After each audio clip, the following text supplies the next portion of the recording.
దీనికి సంబంధించిన శిక్ష కూడా వైసీపీ పార్టీకి ఉంటుందని చెప్పి తెలియజేస్తున్నా. నాగభూషణ్ గారు 2014లో రాజధాని లేకుండా రాష్ట్ర విభజన జరిగిన తర్వాత 2026 అంటే 12 ఏళ్ల తర్వాత ఇప్పుడు రాజధాని అమరావతి అని మనం అసెంబ్లీలో మళ్ళీ తీర్మానం చేసి కేంద్రానికి పంపిస్తున్నాం.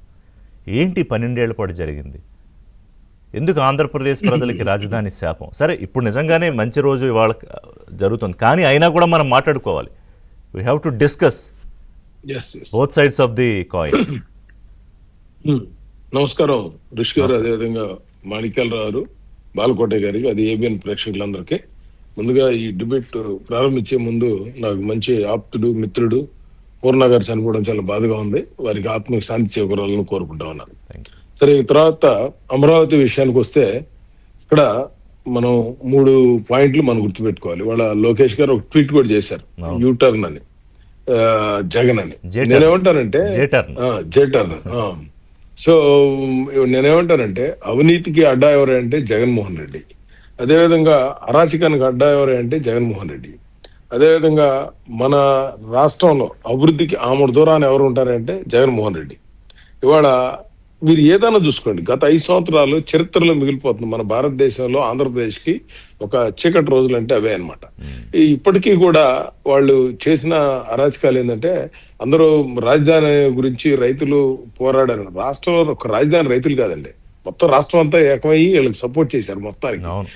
దీన్ని వీళ్ళు ఏం చేస్తారని చాలా మంది తెలియక రాజధాని రైతుల్లో ఆడొక్కడికే కాదు బాధ్యత, రాష్ట్రం మొత్తం కూడా, మీడియా మొత్తం, అది అంటే ఇప్పుడు ఇక్కడ వాళ్ళేంటి, ఇది వీళ్ళకే ఇంట్రెస్ట్ ఉంది, మిగతా రాష్ట్రంలో ఉన్న వాడికి ఇంట్రెస్ట్ లేదని ఒక బైఫర్కేట్ చేయడానికి ఒక ఎత్తుగడ చేస్తా ఉన్నారు. కాదు, ఇది రాష్ట్రంలో వీళ్ళు నెల్లూరు వెళ్ళినా అక్కడ స్వాగతం పలికారు, ఇటు రాజమండ్రి వెళ్ళినా, సత్తుకుమ్మ, తిరుపతి వెళ్ళినా ఎక్కడైనా వాళ్ళకి మంచి స్పందన పబ్లిక్ లో నుంచి సపోర్ట్ చేశారు బాగా. ఎందుకంటే మేము కూడా తిరుపతి వెళ్ళలేం కాబట్టి. ఇవాళ భారతీయ జనతా పార్టీ కానీ కూటమి కానీ ఇప్పుడు ఈ అమరావతి గురించి ఒక 4 పాయింట్లు ప్రజలకు తెలియజేయాల్సిన అవసరం ఉందండి. ప్రపంచంలో ఎక్కడా కూడా ఇటువంటి కొత్తగా కట్టగలిగేది 50,000 ఎకరాలు ఎక్కడా లేదు.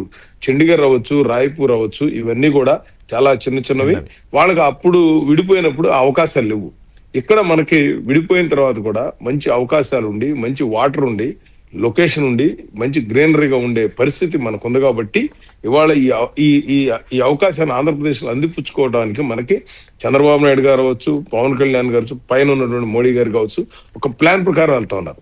మీరు పోయినసారి కనుక 14 నుంచి 19 వరకు మీరు కనుక చూస్తే 15,000 కోట్ల రూపాయలు ఆ రోజున మనం ఖర్చు పెడితే 5,000 కోట్ల రూపాయలు సంబంధించి వస్తువులన్నీ కూడా, పైపులు కానీ, ఐరన్ కూడా. నేను వెళ్ళొచ్చాను రాజధానిలోకి, అక్కడ టోల్ గేట్ దగ్గర డ్రైనేజ్ కి రాడ్లు పైకి వదిలి పెడితే ఆ రాడ్లు కూడా కట్ చేసుకొని తీసుకెళ్లిపోయారు వాళ్ళు. మళ్ళీ ఆ రాడ్లన్నింటినీ కూడా మళ్ళా జాయింట్ చేసుకొని మళ్ళీ చేస్తా ఉన్నారు. సో అలాగే పైపులన్నీ పిక్కుపోయారు. మీకు ఏది నల్లమట్టి ప్లాట్ లో నల్లమట్టి తోలిపోయారు, తర్వాత కంకర ఉంటే కంకర తోలిపోయారు, తారు రోడ్డు పిక్కుపోయారు. చేయిందండులు అంటే 15,000 కోట్లు 5,000 కోట్ల రూపాయల ఆస్తులు వీళ్ళు చేయడం జరిగింది 5 సంవత్సరాల్లో. ప్రభుత్వం యొక్క ఖజానాని, ప్రభుత్వం యొక్క ఆస్తిని కాపాడాలన్న ప్రభుత్వం, నీకు ఇష్టం లేకపోయినా కూడా కాపాడాలని బాధ్యత అటువంటి చేసినటువంటి ప్రభుత్వం జగన్మోహన్ రెడ్డి. తర్వాత వచ్చేటప్పటికి ఇప్పుడు ఈ స్టెప్ లోకి వచ్చేటప్పటికి ఈ 5 సంవత్సరాల్లో మనం దీన్ని పూర్తి చేయాలి.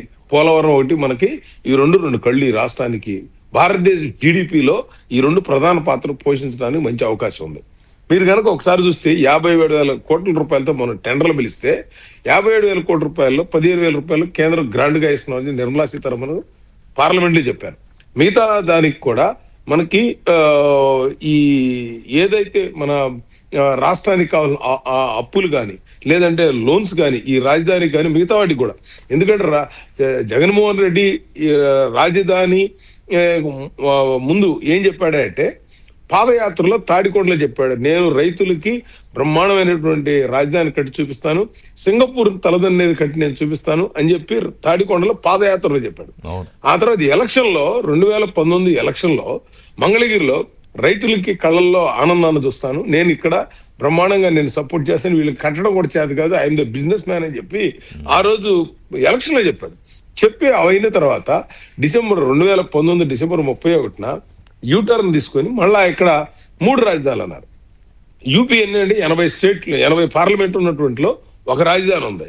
మీరు ఎక్కడైనా భారతదేశంలో ప్రపంచంలో ఎక్కడ 3 రాజధానులు లేకపోయినా కూడా ప్రజలకి అబద్ధాలు చెప్పి అధికారంలోకి వచ్చి మళ్ళీ మోసం చేశాడు. ఇవాళ దీనికి పులి స్టాప్ పెడతానికే ఈ రోజున కేంద్ర ప్రభుత్వం ఇవాళ ఈ అసెంబ్లీలో తీర్మానం చేసి పంపించడం జరిగింది. నేను ఒకటే అడుగుతున్నా వైసీపీ వాళ్ళకి, మీకు నిజంగా ధైర్యము దమ్ము ఉంటే, మేము చేసేది తప్పు అనుకుంటే మీరేం చేయాలి?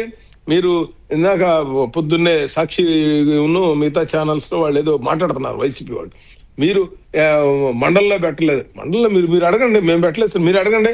మండలిలో మండలిలో పెట్టాలని అంటే ఒకటి వాళ్ళు కాదు నాగభూషణ్ గారు, ఈ అమరావతి మీద వీళ్ళు ఎన్ని పిల్లి మొగ్గలు వేశారంటే అన్ని వేశారు. అసలు వాళ్ళ నమ్మకం ఏంటంటే ఫైనల్ గా ఇది ఒకటి దొరికింది, మండల్లో ఉన్నారు కాబట్టి మండల్లో పెట్టలేదు. నేను ఒకటే చెప్పాలి సార్, ప్రజలకి చాలా క్లారిటీ ఇవ్వాలి మన ఏబిఎన్ ద్వారా. ఇవాళ మీరు అపోజిషన్ లీడర్ పదవి గురించి మాట్లాడుతున్నారు, కానీ ఈ రాష్ట్ర రాజధాని గురించి జగన్మోహన్ రెడ్డి బొత్స కానీ మీకు సంబంధించిన ఏ లీడర్ అయినా ఒకళ్ళే మేము రాజధానికి కట్టుబడి ఉన్నాం, మేము వస్తాము, మేము పెట్టమని జగన్మోహన్ మిగతా 10 మంది అయినా అసెంబ్లీకి రావచ్చుగా. మీకు దమ్ము ధైర్యం ఉంటే అసెంబ్లీ నేను వాళ్ళు మాట్లాడేదానికి వాళ్ళ దగ్గరే తప్పు కనపడతా ఉంది అంటున్నా. ప్రజలు దీన్ని అర్థం చేసుకోవాలి. వాళ్ళు ఎప్పుడు కూడా పవర్ కోసం అబద్ధాలు ఆడతారు తప్పితే ఎప్పుడు వాళ్ళ జీవితంలో నిజం చెప్పే ప్రశ్నే లేదు. నేను ఇంకొకటి ఏం చెప్తున్నానంటే, ఇవాళ ఈ రాష్ట్రంలో ఇవాళ ఈ 57,000 కోట్ల రూపాయలతో ఇక్కడ రాజధాని ఎలా రాబోతుందంటే, మనం ప్రపంచంలో ఒక 10 ఏళ్ల తర్వాత ఇక్కడ ఎందుకు ఇల్లు కట్టుకోలేకపోయామనే బాధపడే పరిస్థితి వద్దండి. ఎందుకంటే ఈ రోజుకి కూడా వైసీపీ వాళ్ళు స్ట్రీట్ యాక్సెస్ రోడ్డుకి కొంతమందిని వాళ్ళ మనుషులను పెట్టి ల్యాండ్ ఇవ్వకుండా ఇబ్బంది పెడతా ఉన్నారు. కొన్ని ఈ 7 కానీ ఇలాంటి ఇబ్బందులు పెడతా ఉన్నారు. కానీ ఇది ఎక్కడ ఆగే ప్రశ్నే లేదండి. ఎందుకంటే ఆల్రెడీ పికప్ అందుకుంది. మనకి ఈ 4 నెలల తర్వాత, ఈ 3 నెలల తర్వాత వర్షాలు పడేలోపు అన్ని గ్రౌండ్ లెవెల్ పైకి వచ్చేస్తాయి.